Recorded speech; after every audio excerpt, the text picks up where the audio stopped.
नमस्कार. आज आपण पाहणार आहोत माझ्या टेरेस गार्डनमध्ये आलेले पालक.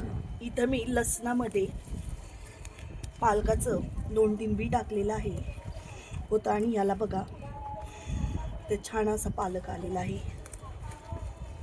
ही ताजी ताजी भाजीचे आपण पालकाची छान अशी भजी बनवणार आहोत.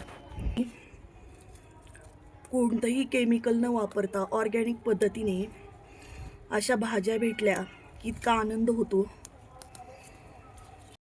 लहान मुली व मिस्टरांचं ऑफिस पाहत आम्ही शनिवार रविवार अशी टेरेस शेती करतो.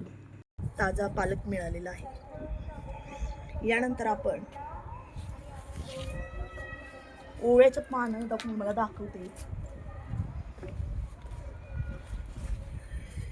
इथं आम्ही ओव्याचं झाड लावले.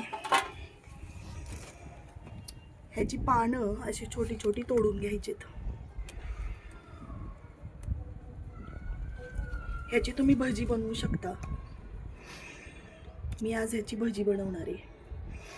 ही पानं इतकी सुवासिक असतात, ओव्यापेक्षाही छान असा ह्याला सुगंध असतो.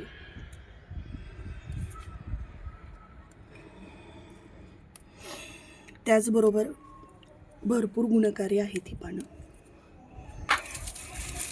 आता आपल्याला टोमॅटो तोडायचेत. इथं पहा, या झाडाला कच्चे किती सारे टोमॅटो लागलेत. इथे पण तुम्ही पाहू शकता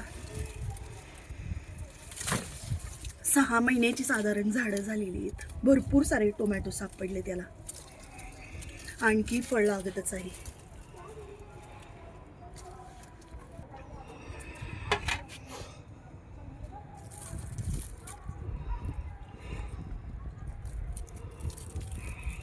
तर हे झाड पण खूप जुनं झालंय. याला आता उपटूनच टाकणार आहे आम्ही.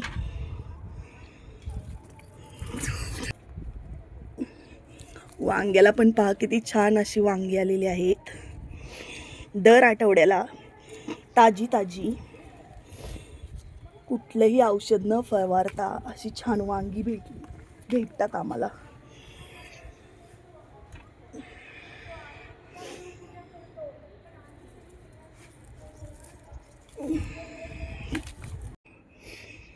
हे सगळी जुनी झाडं झालेली आहेत, तरी आता वांगी भरपूर भेटत आहेत उन्हाळ्यामध्ये. नेक्स्ट वीकमध्ये आम्ही नवीन झाडं लावणार आहोत. इथं पहा, हा उन्हाळी घेवड्याचा वेल आहे. याला फक्त उन्हाळ्यामध्ये शेंगा येतात.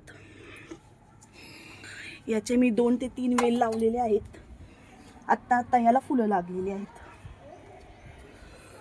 आणि शेंगा यायला सुरुवात झाली आहे. हा वेल मी लिंबोणीच्या झाडाच्या ग्रो बॅगमध्ये लावलाय आणि तो असा लिंबोणीच्या झाडावरती गेलाय. इथं पहा, हा एक पूर्ण शेंगांचा असा गुच्छ भरलेला आहे. छान अशी आगार लागली आणि फुलकडी पण लागली आणि आता भरपूर इथून पुढे शेंगा सापडतील याच्या.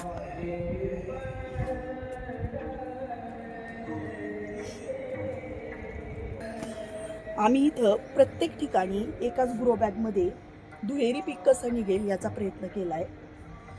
म्हणजे लिंबाच्याच या झाडामध्ये मी हा वेल लावलाय. इथं पाहू शकता प्रत्येक ठिकाणी तुम्हाला फुलकळी दिसेल वेलाची.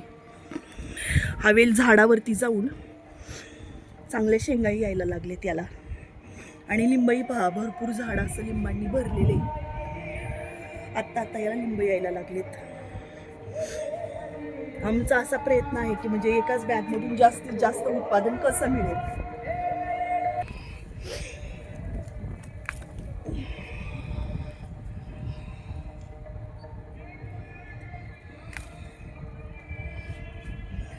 प्रत्येक ठिकाणी आम्ही असाच प्रयत्न केलाय. इथं पण हे पेरूचं झाड लावले. याच्यामध्येच ड्रॅगन फ्रूट, त्याचबरोबर हे पावट्याचा वेल आहे. याला आता दुसऱ्यांदा फुलकळी लागतीये. पण याच्यामुळे होतंय काय की आम्हाला एकाच ग्रो बॅगमधून 2 ते 3 पिकांचं उत्पादन मिळतंय.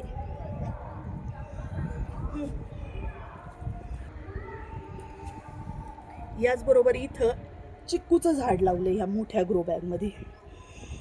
24x24ची ग्रो बॅग आहे ही. आणि हे झाड मोठं होत असतानाच यामध्ये इथं पाहू शकता ड्रॅगन फ्रूट पण लावलेलं आहे. आणि हा एक टोमॅटोचा वेल आहे. याच्यापासून आत्तापर्यंत 7 ते 8 किलो टोमॅटो आम्हाला भेटलेले आहेत. आणि अजूनही याला भरपूर सारे टोमॅटो आलेले आहेत. म्हणजे एकाच ग्रो बॅगमधून एवढं सगळं उत्पादन. झाडाला जोपर्यंत चिक्कूच्या फळं येत नाही तोपर्यंत तुम्ही इथं दुसरं दुहेरी पीक म्हणून काही लावू शकता. एकदा हे झाड मोठं झालं की त्यानंतर काही आपण घेणार नाही, पण तोपर्यंत मोठं झाड होईपर्यंत यामध्ये मी दुसरं पीक देखील काढू शकते. यासाठी मी इथं टोमॅटोची रोपं लावलेली आहेत. दर आठवड्याला अशा वेगवेगळ्या भाज्या आम्हाला मिळत असतात फ्रेश आणि अगदी कोणतंही औषध न वापरता.